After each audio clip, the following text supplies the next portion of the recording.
Y ahora vamos a ver el módulo de pluviales. El módulo de pluviales nos servirá a nosotros para saber exactamente la combinación de volumen de depósito y superficie de recogida óptima. En nuestro caso pusimos unos datos a priori y le hicimos una simulación. Es importante que antes de hacer una simulación de pluviales hagamos una simulación completa del proyecto, porque cómo se comporte el depósito de pluviales va a estar condicionado por todas las medidas que nosotros podamos utilizar. Si hay ciertas medidas se comportará de una manera y si hay otras medidas se comportará de otra. En este caso ya teníamos hecha nuestra simulación y nos vamos a nuestra pestaña de pluviales. En este caso tenemos dos apartados, el del tamaño del depósito y el de la superficie de recogida. El tamaño, en este caso, al principio el tamaño del depósito está fijo, pero lo podemos poner o fijo o variable. En este caso, lo más lógico, vamos a poner variable. Por ejemplo, desde 0, vamos a ver la evolución hasta, vamos a ponerlo a lo grande, por ejemplo, 50.000 metros cúbicos. ¿Vale? Vamos a poner un depósito más o menos grande incluso. Vamos a poner uno de 100.000. Y luego la superficie de recogida, tampoco sabemos cuál es la superficie óptima de recogida. Puede que tengamos varias superficies y podamos elegir entre superficie un poco más pequeña o superficie un poco más grande. No siempre lo más grande es lo mejor. Tenemos que ver en cada caso particular. En este caso, por ejemplo, vamos a poner una variable, una superficie de recogida variable entre, imaginemos, la mínima 100 y la máxima, por ejemplo, tendríamos 400 metros cuadrados, ¿vale? Y aquí elegimos el número de curvas. El número de curvas se refiere a cuántas superficies de recogida vamos a simular.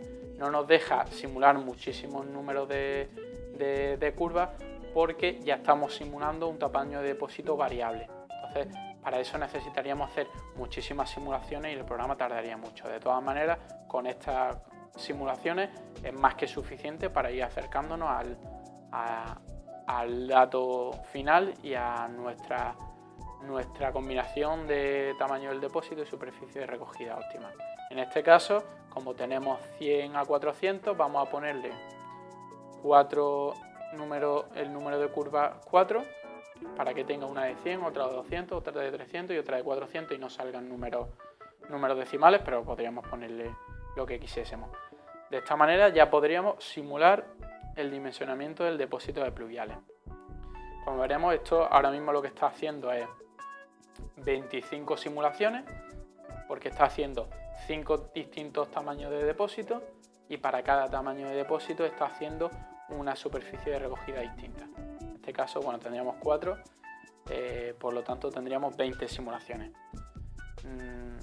Esto llevará un poco de tiempo. Antes, como hemos visto en el anterior, lo que hemos hecho una sola simulación con una superficie de recogida y un tamaño del depósito de pluviales, pero como vemos ya está un poco, ya ha terminado, así que tampoco es que tarde tanto.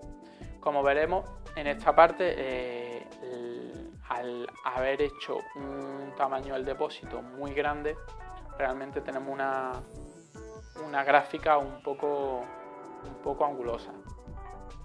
En este caso, porque tenemos, por ejemplo, pues un depósito de 0, luego habrá hecho uno de 25.000, otro de 50.000, etcétera. Y muchos datos los tenemos en una zona que no nos interesa mucho. Pero bueno, para empezar, ya estamos viendo que a partir, por ejemplo, de 40.000 ya prácticamente no aumenta el ahorro. Aquí vemos en esta gráfica el ahorro metros cúbicos anual y en la misma gráfica pero con euros.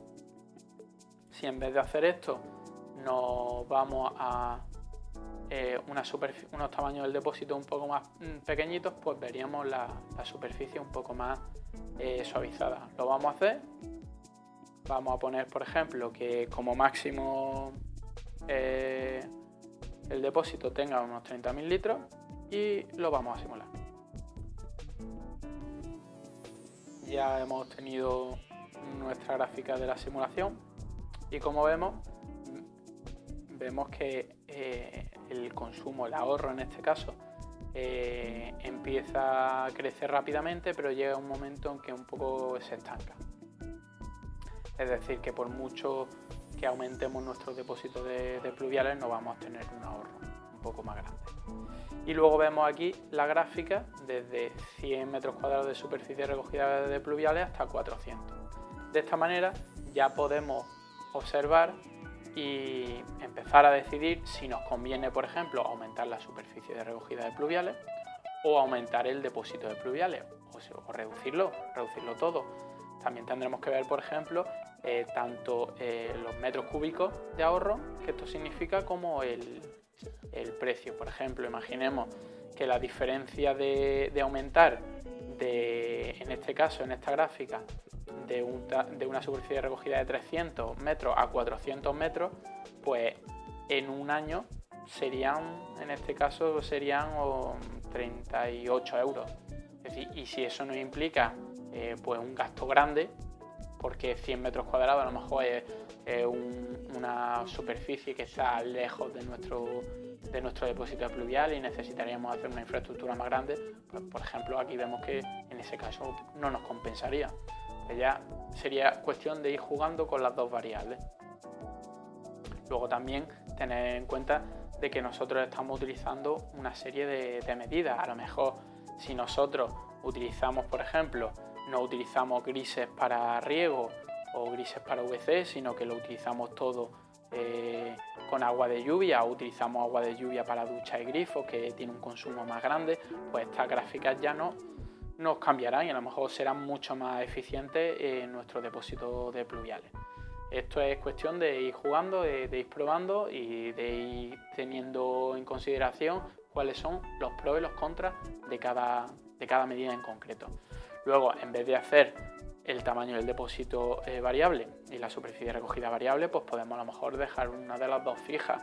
Por ejemplo, imaginemos que la superficie de recogida, pues la única que tenemos, pues es de 300 metros cuadrados, porque es nuestro edificio lo que ocupa y no tenemos posibilidad de más.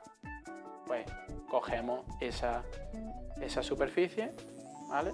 Le damos a simular y ahora obtendremos otro tipo de un resultado muy parecido al anterior, pero en vez de con muchas gráficas, solo vamos a tener una curva. Como vemos, es muy parecida, de hecho es igual, pero con solo una de las curvas, la de 300 metros cuadrados, y podemos ya ver cuál es el tamaño, por ejemplo, más adecuado. Por ejemplo, en este caso estamos hablando de que esta curva, a partir, por ejemplo, de los 5.000 litros, ya empieza a hacerse bastante más tendida. A lo mejor podemos considerar que un depósito de 5.000 litros, que en principio es pequeño, pero vemos que la ganancia de aumentar mucho el depósito no nos va a compensar en absoluto. La otra opción sería que la superficie recogida es variable, pero a lo mejor nosotros tenemos un tamaño de depósito fijo, porque o ya lo tenemos de antes, ya es una infraestructura que ya tiene, o por cualquier tema lo tenemos fijo. Imaginemos que consideramos un depósito de 10.000 litros fijo y vemos cuál es la superficie recogida óptima. Pues esta sería otra manera de hacer nuestra simulación. Como vemos, en este caso ahora mismo ya no nos deja hacer el número de curvas, porque lo hace automáticamente. Ya no nos limita ese número de curvas, porque realmente podemos hacer más simulaciones, ya que el tamaño del depósito es fijo. Entonces, si nosotros cuando tengamos el dato, por ejemplo, introducimos el dato, le damos al Enter, ya nos deja simular. Simulamos y vemos lo que sale. Ya tenemos nuestra simulación hecha y, como vemos ahora, lo que tenemos es el ahorro anual en función de la superficie de recogida. Entonces, en este caso, nosotros vemos que más o menos es prácticamente lineal, es decir, cuanto más superficie de recogida con un tamaño de depósito de 10.000 litros, mayor van a ser las ganancias. Entonces, en este caso, si nuestro tamaño del depósito es ese, pues cuanto más grande sea la superficie de recogida, mejor. Y así acabamos esta serie de tutoriales sobre el manejo de MHS1. Como veis, es un manejo bastante sencillo, intuitivo, En los siguientes vídeos tutoriales lo que vamos a ver es cómo personalizar nuestros propios archivos auxiliares, que hemos estado introduciendo archivos de prueba, pues para nuestro proyecto, para poder diseñar las mejores medidas para hacer un uso sostenible del agua en nuestro proyecto.